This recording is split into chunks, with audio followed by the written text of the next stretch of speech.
Well, I got a microphone. I'm dangerous now.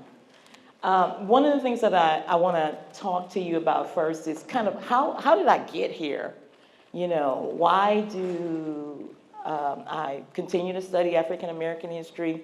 Why do I think it's very important that we study all of the histories of the various groups in America? Because it took a lot of different people from a lot of different cultures to make America be the America that it is today.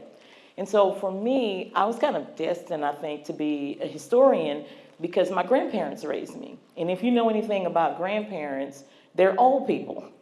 And they don't go outside and play a whole lot, but they have a lot of stories to share. And so I grew up as a little kid sitting down at my grandmother's and my grandfather's feet while they told stories of their experiences as African Americans in American society, particularly African Americans in the South. And so you can imagine how excited I was when I went to school and I started to learn about some of those events that they talked about. But something was missing when I went to school. They didn't talk about the part that my grandparents talked about, and that was the Black experience. And I think that put me on a journey to learn more about what that Black experience encompassed. And then even before I went to first grade, my mom bought a book. It was called In Black America. And it was a book that was published by the same publishers that published Jet Magazine and Ebony Magazine, which were popular magazines that served the African American communities at that time. And so from that, I learned about people like Crispus Attucks, and I learned about Sojourner Truth, and I learned about Harriet Tubman and their stories and how those stories were interwoven in a part of American history. And so that gave me a zeal and desire. I didn't know in first grade I was going to be a historian. I thought I was going to be a doctor or a nurse or one of those other things. But that passion and that love for history that was birthed, that was handed down to me by my parents and my grandparents, is something that has become a part of who I am and what I do today. So today I'm going to look at slavery, but I'm going to look at it from a little bit, maybe a different lens than you're accustomed to. A lot of times we look at slavery and we talk about racism, and we talk about the Black experience of enslavement. We may look at the Black community or the slave community. We may look at the process of transitioning from enslavement to emancipation and what that meant for African Americans. But today I want to look at sort of an overview of slavery in America, but look at it from a very economic perspective. And this presentation actually came out of a discussion that I had with somebody in my division. One of my department chairs is an economist, and yes, historians can talk to economists. And so we had a conversation, and we were talking about slavery, and we were talking about economics. And so I started to go on this long story about the economics and how economics shaped the way that slavery developed in the Western Hemisphere. So if you enjoy your food and listen to me, I want to take you on a little bit of a journey that has a lens through which we'll look at that will be focused on the economics of African American slavery. Now, one thing that I want to start out with is oftentimes, being a historian that has studied slavery, many times people will ask me, well, what about slavery in Africa? What did that look like? And yes, there was slavery in Africa that predates the start of the Atlantic slave trade that we'll talk about in a few minutes. So before there was slavery in the Western Hemisphere, in North America specifically, there existed slavery in Africa. But the slavery that existed in Africa was very, very different from the way that slavery developed in the Western Hemisphere. First of all, there's a couple of forms of slavery we're going to look at. Many of the people, the African peoples who enslaved other African peoples, they enslaved them because those individuals were prisoners of war. So it was almost like an act of mercy. Rather than completely annihilating your enemies, you enslaved them instead, and they became a part of your communities, a part of your societies. Also, have any of you ever pawned anything? Gone to the pawn shop and pawned something? You don't have to admit it, okay. But you know how when you have something, an item, and you use it for collateral, you turn in that item at the pawn shop with the understanding that you're going to receive some monies and you can go get your object back when you pay the money back, right? That's kind of what one of the forms of enslavement in Africa looked like.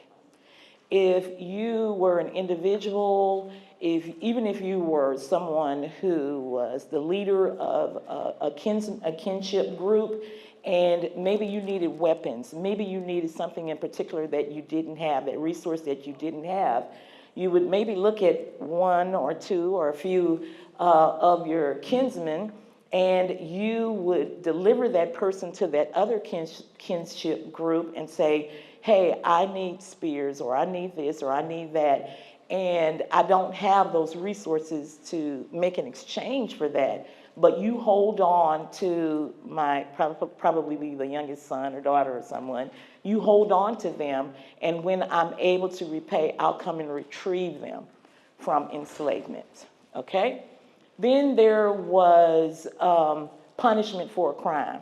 So instead of capital punishment, like we have in some states here in America, for some type of heinous crime, instead of you being killed or executed, oftentimes you would be delivered for a period of enslavement.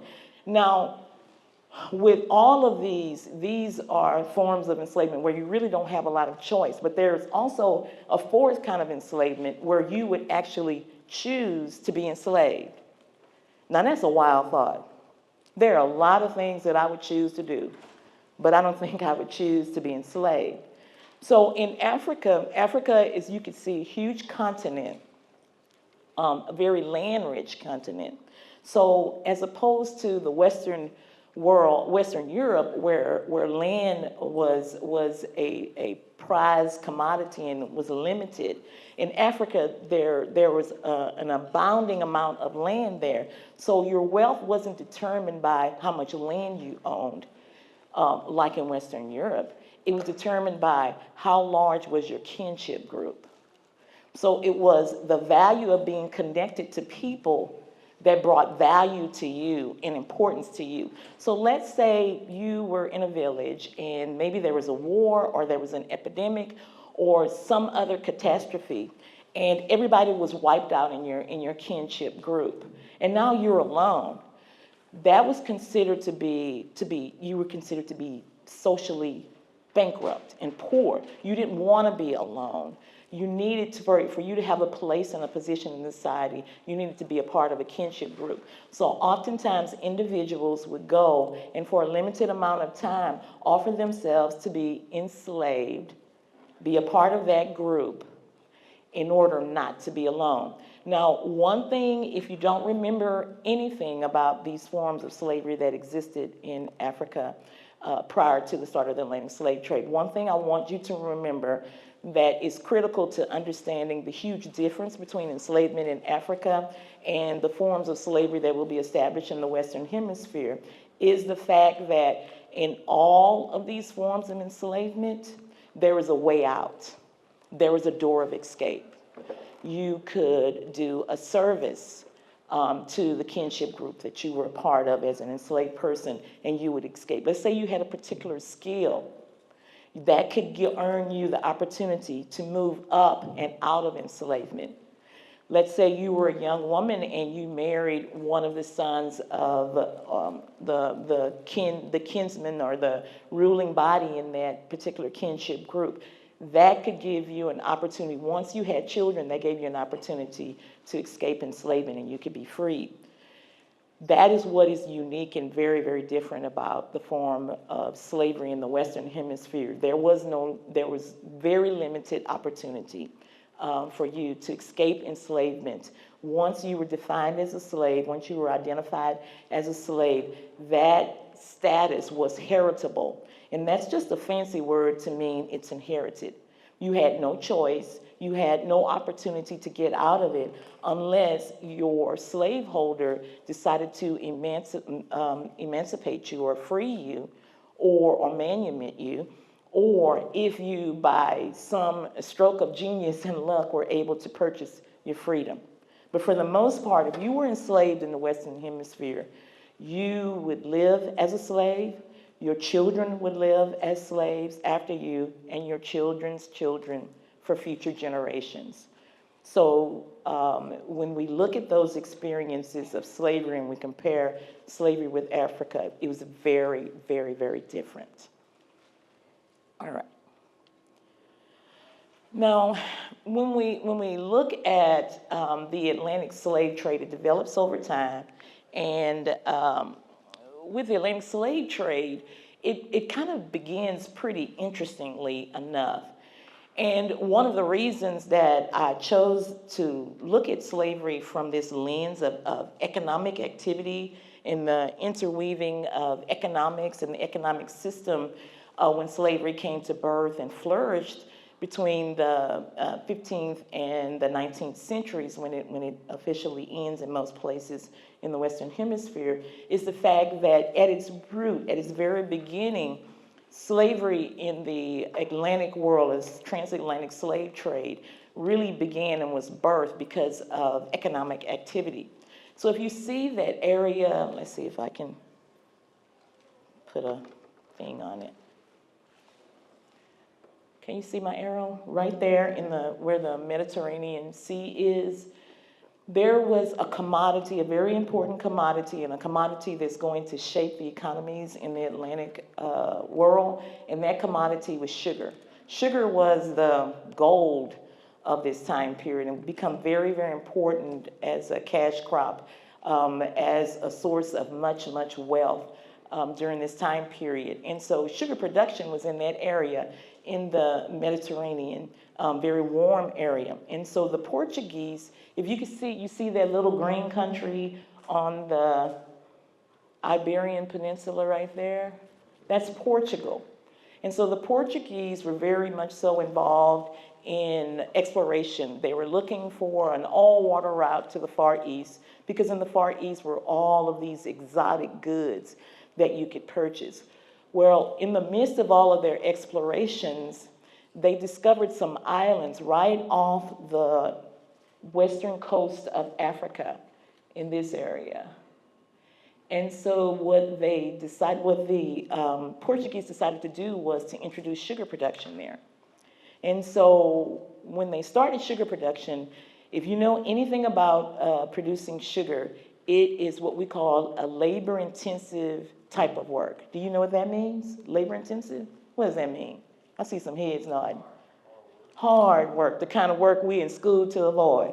Am I right about it? Can I get an amen? Uh-huh, I know it. All right, so it's hard work. It's the kind of work nobody with any sense would ever sign up to do. You don't want to work that hard. And so what the Portuguese did was, the native peoples that were on those islands, they basically worked them to death, because it's so hard that you literally, we joke about working to death, but they literally were worked to death. And so the work was so hard that the populations on those islands were completely wiped out. And so if you're going to make money producing sugar, you need people to work really, really hard on those sugar plantations. You're not going to get people in Portugal to say, hey, I'll sign up for that. You're not going to get anybody with any sense to say, I'll sign up for that, right? Nobody's going to do that by choice. And so what happened was, as the Portuguese were exploring along the western coast of Africa, they began to interact and engage with some of the African peoples there, and they saw an interesting system at work on the African continent, and that was slavery.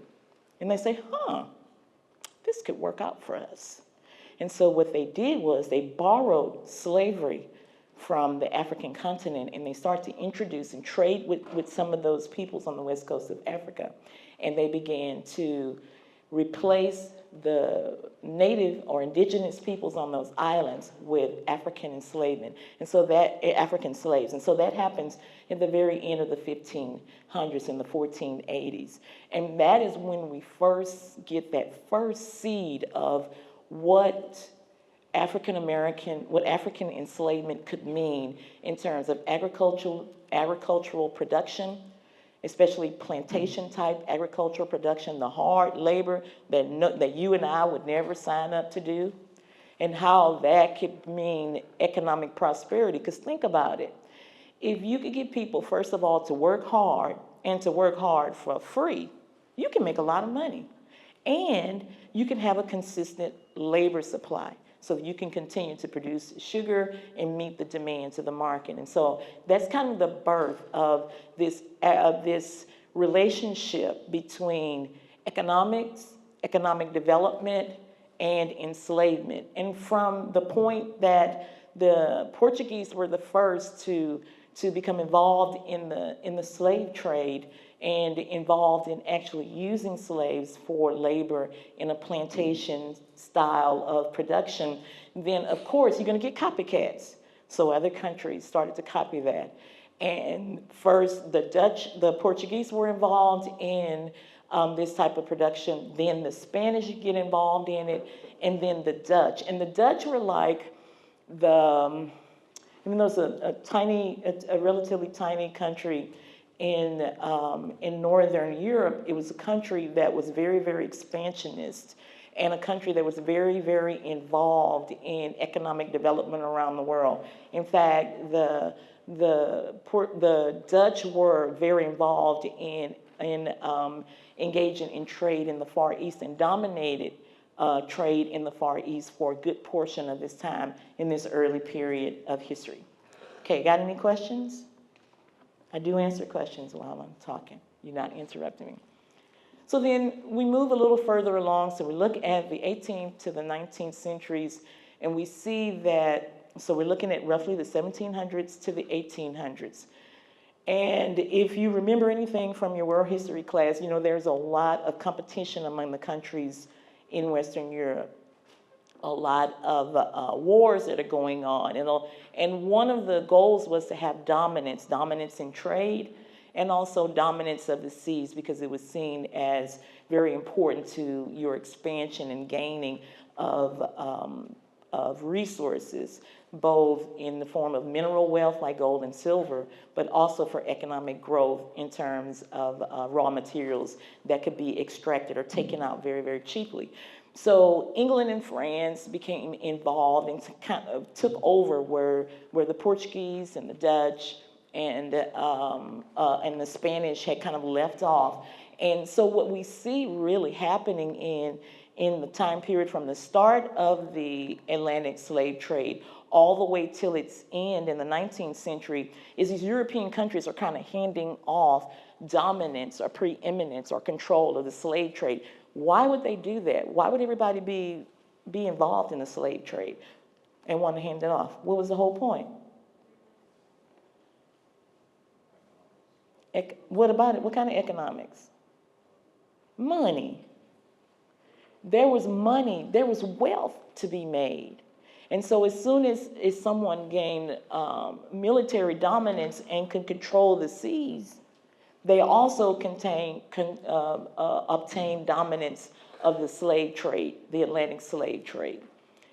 Now, interestingly enough, if you follow the development of England, England becomes really the greatest empire that the Western world has ever known. And part of that was its dominance over Spain, defeat of the Spanish in the 16th century. And from that, they began to have greater dominance and greater influence and greater control of the slave trade. They actually made an agreement called the, I'm going to mess this up for the Spanish speakers, Asiento de Negros. I messed it up. I did it. Oh, I got an A+. All right. I love it. Thank you. So Great Britain, at this time, England had formerly been an island country, and there was Scotland, and they joined together in 1707, and now we have Great Britain. And so Great Britain decided to make this deal with the Spanish. The Spanish had colonies. The Spanish were the first to really develop an overseas empire in the Western Hemisphere. And so with a lot of that, they needed laborers, not only to produce cash crops, but to extract the gold and silver in the Western Hemisphere. And so the British made an agreement in 1713 known as the Asiento de Negros, and what they did was they obtained the official right to be the dominant force of the Atlantic slave trade. And so the company that they did that through was the South Sea Company. And for the greater part of the Atlantic slave trade period they were looking at, from the 18th century when this agreement was made all the way until Great Britain actually abolished the slave trade in 1808, the British are going to be the ones that are shipping most of those slaves out of Africa into the Western Hemisphere. Oh, let me go back to that one, because I want you to see something. Okay, this is a visual, and I want you to tell me, what do you see? A lot of red. What does the red mean? A lot of people get cold. A lot of what? Well, a lot of people get cold. Okay, yeah.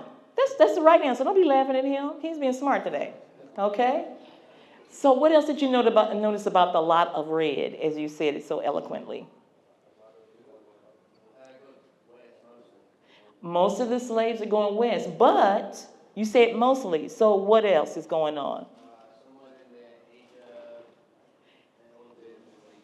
We don't really talk about that. I'm not going to spend a lot of time. That's your homework.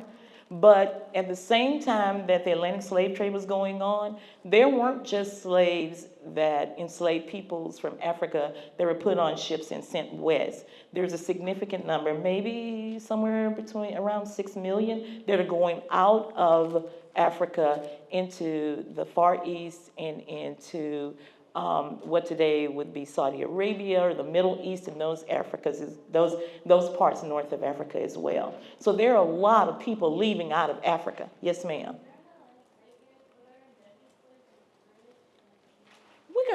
I just like you.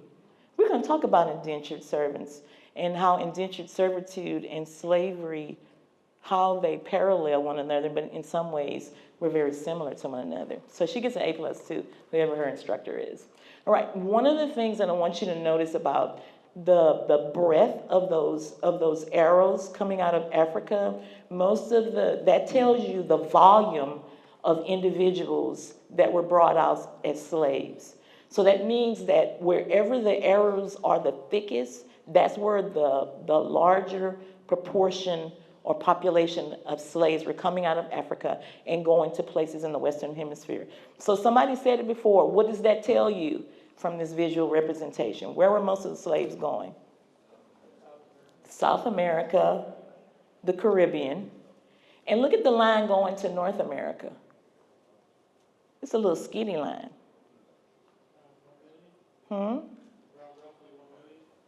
Probably somewhere in there, about roughly, if we do percentage-wise, about 95% of the Africans that were brought out of Africa during the Atlantic slave trade were actually going to the Caribbean, South America, to those areas, and just a tiny sliver. In fact, it was like the leftover slaves, enslaved people, if you will, were being sent to North America. These are the people you didn't really want.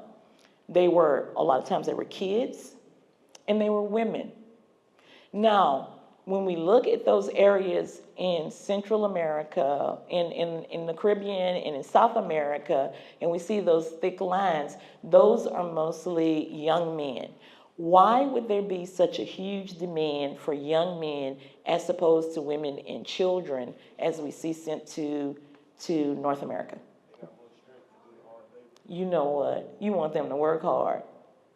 And you want the ones who were young and vigorous and had a lot of energy, because in most of those areas, the sugar production that had started in islands like of the Madeira and Canary Islands had been transported to these areas in the Caribbean and South America. And the demand for labor was extremely high. So the slaveholders, when they would grab those slaves along the coast, because the Africans were complicit or a part of this slave trade. They were the ones that were actively capturing the slaves or engaged in wars to make sure that there was a supply of slaves to be, enslaved peoples to be put on those slave ships and sent across the Atlantic to the New World. Now, I gotta ask you another question, because I don't want to be the only one working.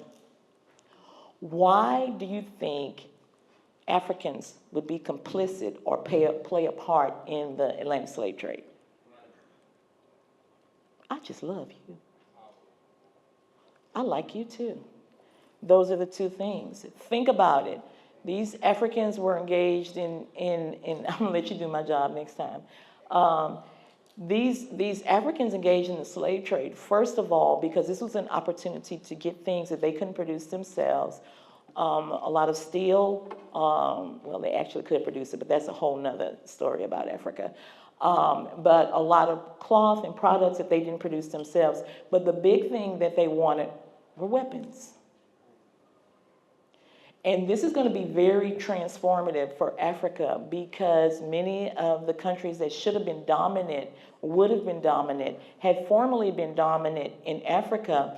They're going to succumb, or they're going to be defeated by countries and areas or groups, I should say, that normally would not have been as dominant if they had not had access to the weapons that were available. And so this was the incentive, the power, the goods to participate in the slave trade. And the Europeans were very insistent.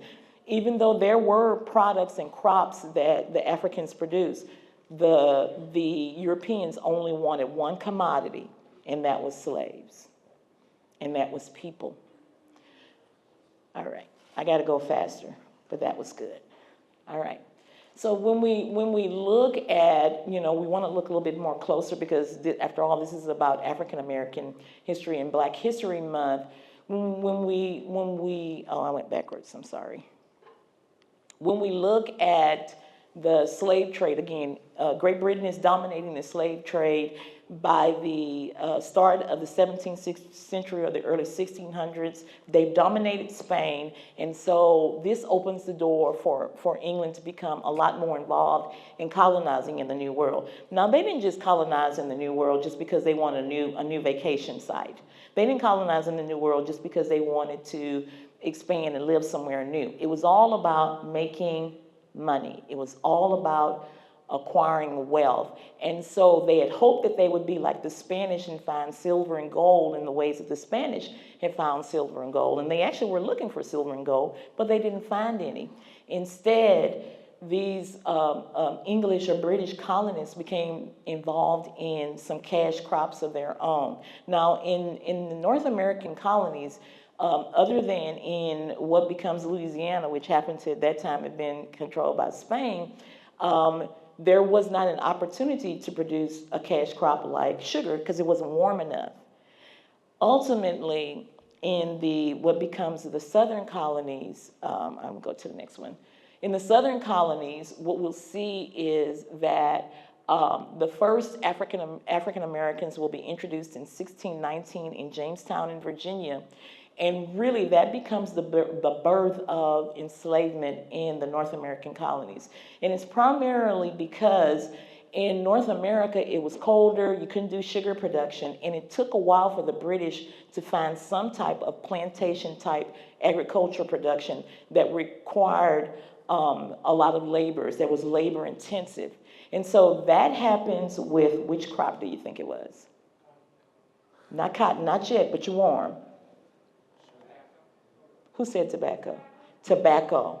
Tobacco was the first one in the 17th century. And again, like sugar production, it's labor intensive. You need a lot of people working really, really hard, living a miserable life to do it, to make a lot of money. And so tobacco production became the economic incentive. and there was a lot of wealth to be garnered from producing tobacco. And so one thing I want to point out really quickly, because a lot of times we get confused about this, is the fact that a lot of times when we think of enslavement in the North American British colonies and ultimately in what becomes the United States, we think of slavery as being something that only existed in the southern colonies. Slavery existed in every one of those colonies, groups of colonies in New England, in the north, in the middle colonies, in the middle, and then in the southern colonies. It's just that the degree to which those colonists were committed to enslavement varied, because they didn't have, in those other areas, New England and the middle colonies, they didn't have economic activities that were really conducive to the use or utilize the use of slaves. Because they didn't have that, it was really, really easy for them to only have a handful of slaves. And a lot of times those slaves did skilled labor, or they were house servants and those types of things. But in the South is where slavery took root because of cash crop production. Starting out with tobacco, later on it'll be rice and indigo. What's indigo used for? Dye. And also later on, when we get to the late 18th century and the early 19th century, is going to be cotton.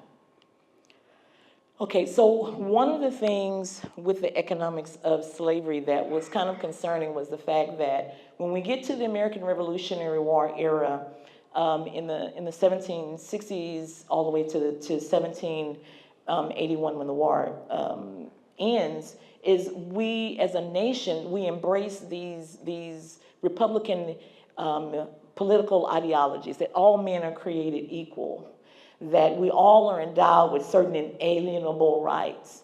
And yet you have a large group of people in the South, mostly in the South, but spread across those 13 colonies, that had rebelled against Great Britain for their freedoms, that were enslaved and did not have freedom. So there's a real conflict because of the economic necessity, especially in the South. And a lot of those Revolutionary War leaders who wanted to build a new country were actually slaveholders, people like Thomas Jefferson, people like George Washington. And so it placed America in a very difficult position. Would you continue to do what was economically feasible, or would you honor those values and those ideals about equality and liberty and freedom? In the North, because of the fact that they weren't as economically committed to enslavement, it was pretty easy to start emancipating the slaves